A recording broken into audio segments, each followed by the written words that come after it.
जीवन का कल्याण हो जाएगा मेरे भक्तों। कहने का भाव है कि भक्ति के प्रवेश करते ही सुख समृद्धि की प्राप्ति होने लगती है। श्रुति पुराण सब ग्रंथ कहाही, रघुपति भक्ति बिना सुख नाही। जब तक हमारे जीवन में हमारे राघव की भक्ति नहीं आएगी तब तक सुख की प्राप्ति नहीं होगी। और भक्ति आएगी कैसे? ऐसे प्रांगण में बैठ करके, कथा के प्रांगण में बैठ करके, सत्संग के प्रांगण में बैठ करके मेरे भक्तों।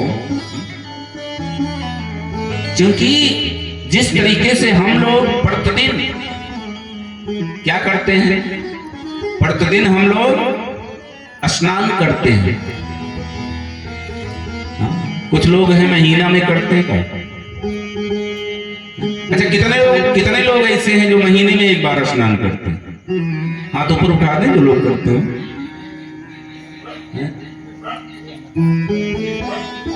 सभी लोग? अच्छा, प्रतिदिन वाले कितने लोग हैं जो प्रतिदिन स्नान करते हैं? वाह, ताली बजा दीजिए अपने लिए। ये शरीर को प्रतिदिन स्नान करने से क्या होता है? हमारी शरीर स्वच्छ होती है, यानी साफ होती है। जो मल है शरीर में, क्योंकि है जितने छिद्र है ना, जितने रोम हैं, हर रोम पे छिद्र है। 3.5 करोड़, कितने? हमारे शरीर में 3.5 करोड़ रोम हैं और हर रोम पे छिद्र है। हर रोम से मल निकलता है, हर रोम से मल मूत्र निकलता है मेरे भक्तों। इसी को साफ करने के लिए, स्वच्छ करने के लिए हम लोग प्रतिदिन स्नान करते हैं। अगर एक सप्ताह न करें तो बदबू आने लगती है। स्नान करते हैं, वस्त्र भी साफ सुथरा पहनते हैं और उसके अतिरिक्त भी क्या क्या शरीर पे लेपन करते हैं आप लोग स्वयं जान लीजिए।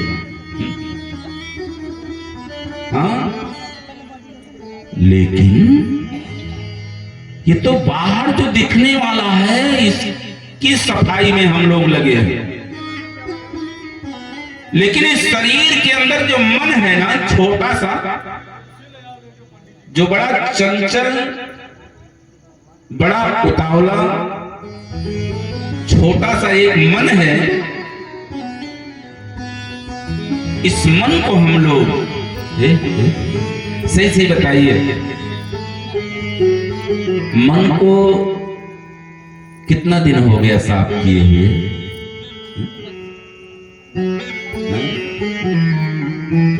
मन कैसे साफ होगा? हो तन को तो हम साफ कर लिए, तन को धोया मगर मन को धोया नहीं, तो गंगा स्नान करने से क्या फायदा? शरीर को हम चाहे जितना साफ कर लें,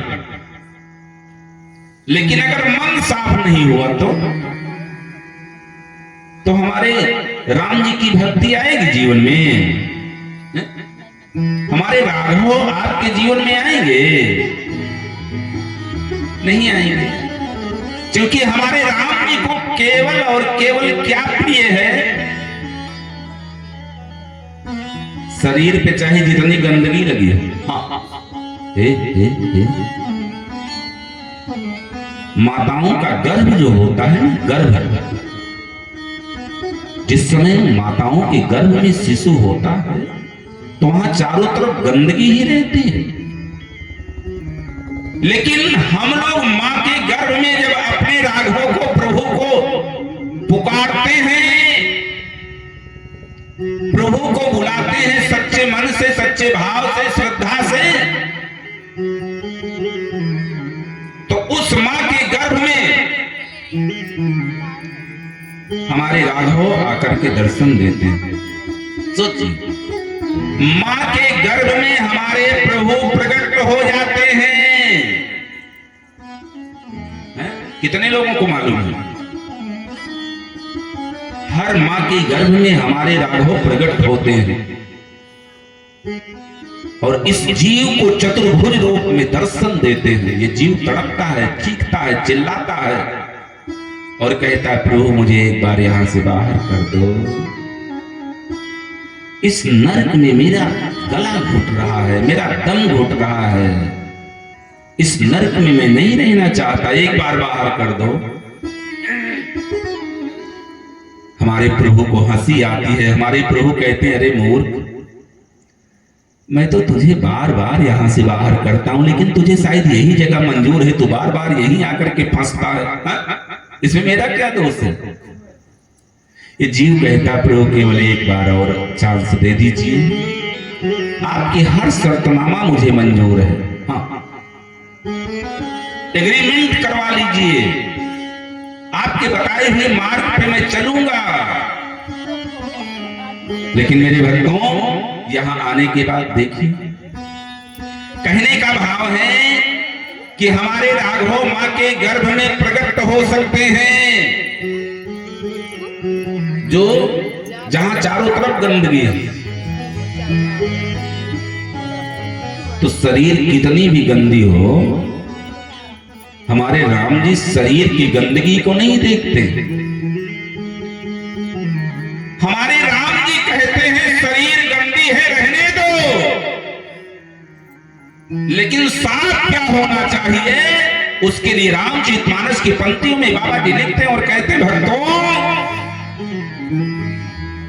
कि निर्मल मन जन सो मोहि पावा, निर्मल मन जन सो मोहि पावा, निर्मल मन जन सो मोहि पावा, निर्मल मन सो मोहि पावा, निर्मल मन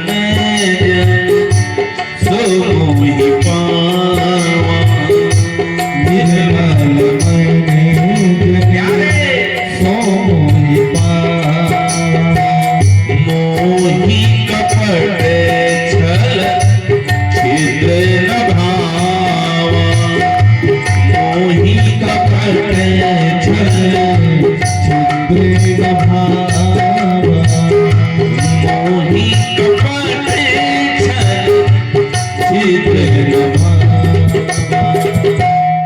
हमारे राम जी को सबसे अधिक क्या प्रिय है? निर्मल मन जन सो मोहि भावा। कहते हैं शरीर गंदी है तो गंदी रहने दो, वस्त्र गंदा है तो गंदा रहने दो, लेकिन मन साफ होना चाहिए। तो आप लोग तो शरीर को स्वच्छ बना लेते हो नहा करके, स्नान करके,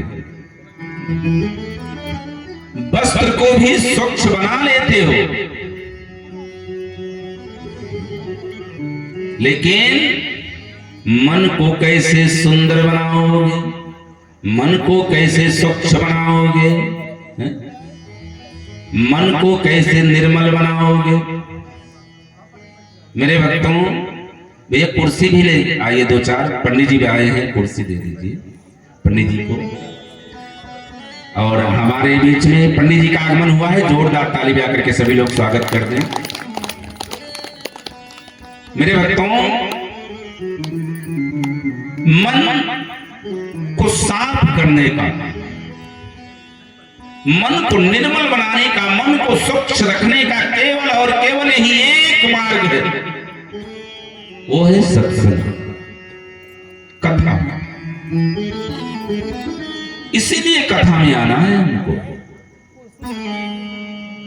और अगर मन निर्मल हो गया तो जीवन का कल्याण हो जाएगा मेरे भक्तों।